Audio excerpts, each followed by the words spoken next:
Scream 7 is directed by Kevin Williamson and stars Neve Campbell, Isabel May, and among others. And in this story, it deals with Sidney Prescott, who now goes by Sydney Evans in this, where she's having to live with her family.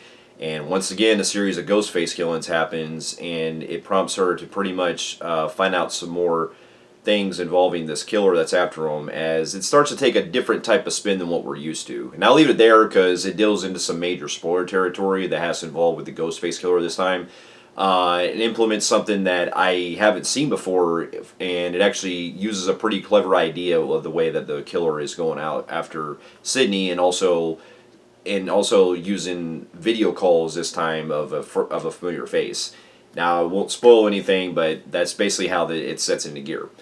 Now, here's some backstory. Now, this movie was directed by Kevin Williamson, who, what can I say, in the past Scream videos, he's the writer who has done the first 4 Scream movies with director Wes Craven, may he tragically rest in peace, rest in peace, Wes Craven, and he's actually done his own type of movies too, where he's directing everything, but the only one that I remember as a kid watching was Teaching Mrs. Tingle, which I haven't really seen all of it, so I can't really judge that one.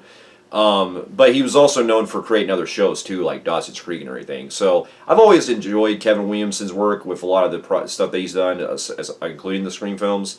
And within the last few years, since we've gotten the revival of the Scream series coming back with 2022 Scream 5 and the following year's Scream 6, it made me really see that this franchise still has some light, despite, you know, the tragic passing of Wes Craven and everything. But I'm very, you know, open to see what they do with these movies and everything. And this one was also having some big steps to fill, because with the 5th one came out, it was able to bring Neve Campbell back in like a smaller appearance than what we're used to, and it also had the directors of that coming back for the next one.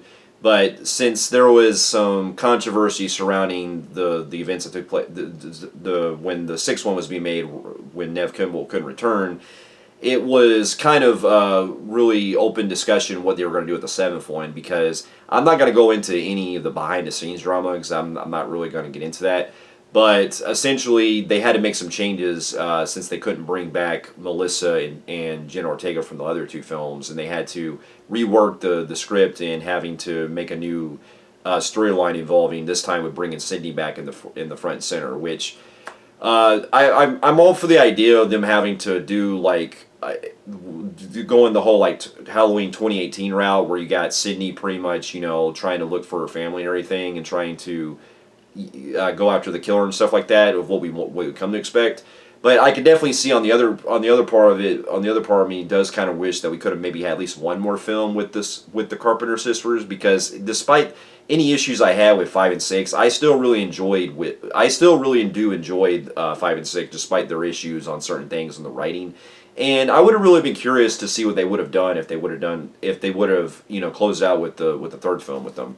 But with that being said, I was still going into this open-minded, because since I love the franchise so much, I still was on board with whatever they were going to do, especially with not only getting Kevin Williamson back, the guy who also wrote the first 4 films with Wes Craven, but also getting Neve back front and center was also a plus too, you know, because this is actually the first time probably since Scream 4 where she's actually headlined a film on her own in that kind of regard as far as the Scream series. And so, after upon seeing it, I can say that, well, this was definitely one that it might be considered my least favorite of the series. Like, but at the same time, it's not one that I really consider bad. I just think that it's just become, you know, at this point, this one was definitely had some struggles with it as far as like not only getting made, but also exactly what they were trying to do with the actual movie itself. And so, to get my pros out of the way, I thought the cast in this were all great. Neve, what can I say? I've always loved her as Sydney, and she always brings her A game in this. And I really love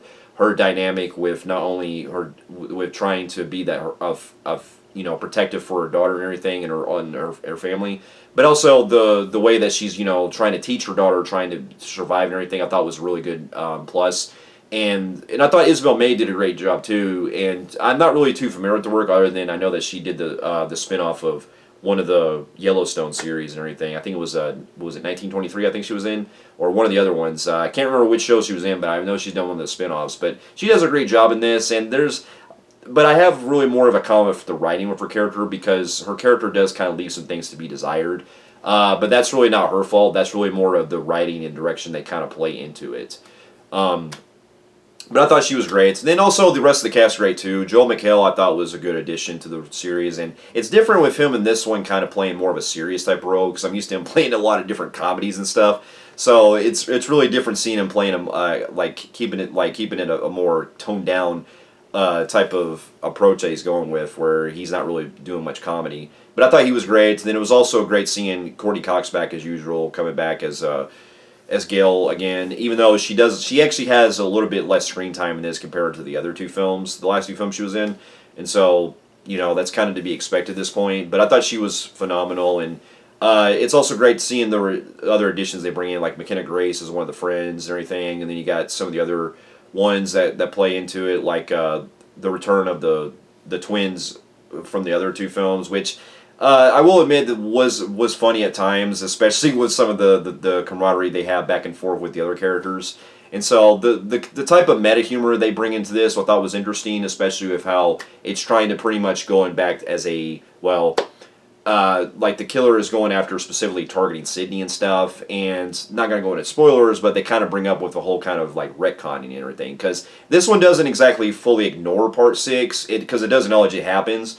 But they kind of make it to where they're trying to bring in more of the bigger picture, so to speak, where it's more of the front and center with Sydney as the key instead of just, completely directly following the events of the last film. So you could kind of say that 5 and 6, well, you can kind of look at 6 as more of like an anthology where it was more of a standalone sequel, but still follows the events of the other films, if that makes sense. But it's still part of the overall franchise. And so... what can I say about the kills? I thought that they were also fantastic in this. The opening scene alone, I thought was not only great and brutal as fuck, but also just the way that they were able to set everything up with how they play into the actual idea of what the killer's motive and stuff is. From the beginning, I thought was interesting, and the theme that involves also with a certain something that I can't spoil does come into play, and it's a good way of how we see things nowadays, so it is certainly relevant of what they're going for. And I also got to really admit, the movie, Kevin Williamson does actually know how to really set up great suspenseful moments. Like, one of my favorite scenes is the part where you got one character going like this garage type of point, and where you see like Ghostface in the background and stuff like that. Those moments I think really are akin to what we got with the classic Halloween, or even in some cases Halloween 2018, where you're seeing like the killer in the background type of approach. I love when movies go with more subtlety in that regard, because it builds up more of the suspense. And not to mention the familiar music that we hear from the other films is also great and back on point, especially Sydney's main theme.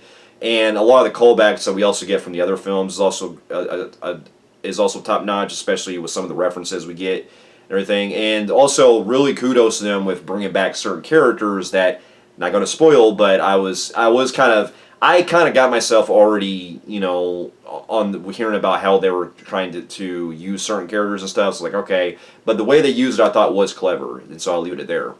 Now, if I have to get into some of my cons, I do think that what holds the movie back is that it does go for a more standard approach with what we've seen with screen films, where it's kind of the whole been there, done that, where it's like, oh, you're blaming someone for this and all that, and there's some definite red herrings that are going one way.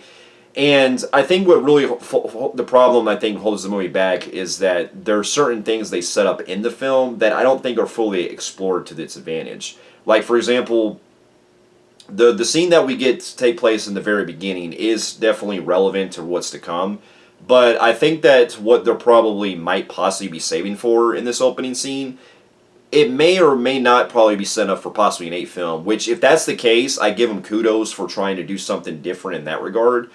But the problem is that it feels very disjointed if it's from the rest of the film. You know what I mean? Where it's like the opening scene really sets things up, but then when you get to the rest of it, it's like, okay, why is everything that we set up from the beginning not really coming back to later on in the film, or even referenced in that matter?